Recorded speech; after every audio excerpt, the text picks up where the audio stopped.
नमस्कार विद्यार्थी मित्रांनो, मनुष्य हा समाजशील प्राणी आहे।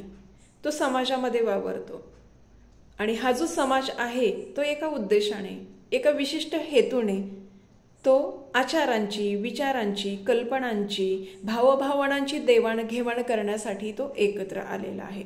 आणि ही देवाणघेवाण करण्यासाठी मानवाला भाषा हे प्रभावी माध्यम आहे।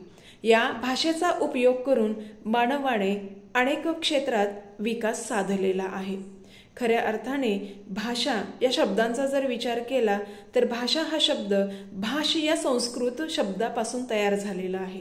भाष याचाच अर्थ बोलणे असा होतो, म्हणजेच आपल्या मनातील भावना, आपल्या मनातील विचार, आपल्या मनातील काही मजकूर, आपल्या मनातील काही आशय इतरांपर्यंत आपल्याला जर पोहोचवायचा असेल तर भाषा हे प्रभावी माध्यम आहे आणि ते संस्कृतीचे वहन करणारे महत्त्वपूर्ण साधनही आहे। म्हणून एखादा अभ्यासक्रम विद्यार्थ्यापर्यंत पोहोचवायचा असेल तर भाषा हे प्रभावी माध्यम ठरू शकते। म्हणून अभ्यासक्रमांतर्गत भाषा या पेपरमध्ये आपण अभ्यासक्रमांतर्गत भाषा ही संकल्पना शिकत असताना यामध्ये प्रामुख्याने दोन संकल्पना आपण या ठिकाणी अभिप्रेत घेणं गरजेचं आहे। एक पहिली म्हणजे भाषा आणि दुसरा म्हणजे अभ्यासक्रम।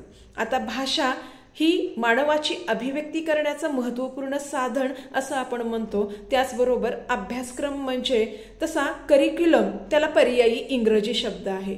या करिक्युलम या शब्दाचा कुरियर हा लॅटिन शब्द आहे। त्या लॅटिन शब्दाचा अर्थ मुळातच शर्यतीचं मैदान असं आहे। म्हणजे ज्या शर्यतीच्या मैदानावरून धावपटू ठराविक मार्ग तो आक्रमित करीत असतो, त्या पद्धतीने अभ्यासक्रमामध्ये सुद्धा विद्यार्थ्याच्या व्यक्तिमत्वाचा, त्याचा सर्वांगीण विकास घडवून आणण्याचा विचार अभ्यासक्रमाच्या माध्यमातून केला जातो। म्हणून शाळेच्या वातावरणामध्ये विद्यार्थ्यांना दिल्या जाणाऱ्या सर्व अनुभवांचा साठा म्हणजेच अभ्यासक्रम, अशा अभ्यासक्रमाची व्याख्या आपल्याला या ठिकाणी करता येऊ शकेल।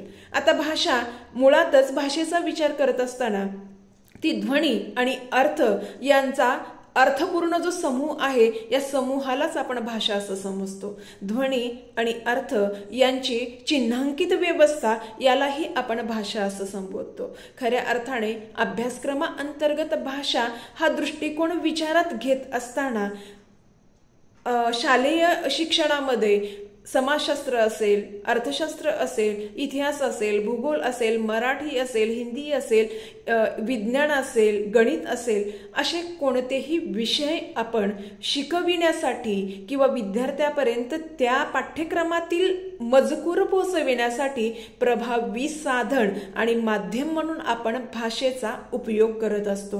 म्हणून कोणताही अभ्यासक्रमातील भाग आपण विद्यार्थ्यापर्यंत पोहोचविण्यासाठी भाषा हे प्रभावी माध्यम आहे। कारण भाषेशिवाय आपण कोणताही विषय, त्या विषयातील मजकूर, त्या विषयातील आशय आपण विद्यार्थ्यापर्यंत पोहोचवू शकत नाही।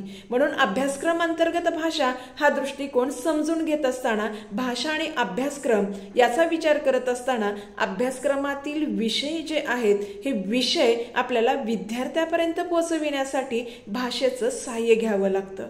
आणि व्यक्तीच्या विकासासाठी असेल, राष्ट्राच्या विकासासाठी असेल, व्यक्तीच्या व्यक्तिमत्व विकासासाठी असेल किंवा व्यक्तीला अभिव्यक्तीसाठी देखील हे भाषा प्रभावी माध्यम आहे। म्हणून भाषा आणि माणूस हा एकाच नाण्याच्या दोन बाजू आहेत। भाषा आणि माणूस ह्या एकाच नाण्याच्या दोन बाजू हे सांगत असताना भाषेशिवाय मनुष्य हा अपुरा आहे आणि मनुष्याशिवाय भाषा ही अपूर्ण आहे।